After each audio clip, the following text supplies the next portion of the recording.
Ini permintaan Bunga Citra Lestari pada Salma Salsabil usai jadi juara Indonesian Idol 2023. Juara Indonesia Idol 2023 direbut Salma dan posisi kedua Nabila asal Aceh.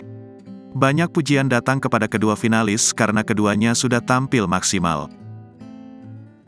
Tapi Salma lebih beruntung dari Nabila.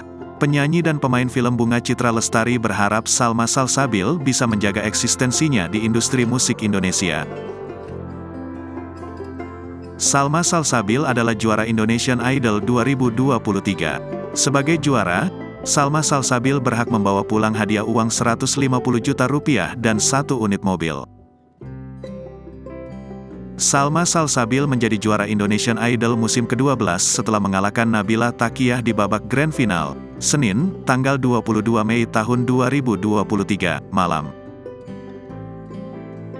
"Saya senang Salma jadi pemenang Indonesian Idol Season 12, kata Bunga Citra Lestari di MNC TV, Kebon Jeruk, Jakarta Barat, Selasa, tanggal 23 Mei tahun 2023 dini hari.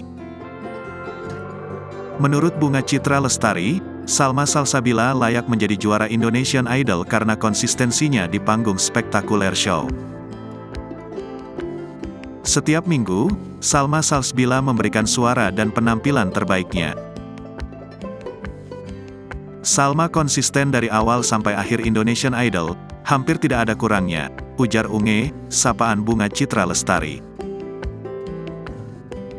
Penyanyi yang sekarang berusia 40 tahun itu terus berharap kirap Salma di industri musik Indonesia setelah tidak lagi tampil di panggung Indonesian Idol.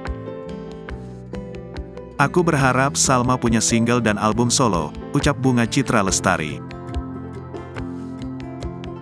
Tidak lupa, ibu satu anak tersebut berpesan supaya Salma Salsabil tetap humble dan terus berkarya di industri musik tanah air.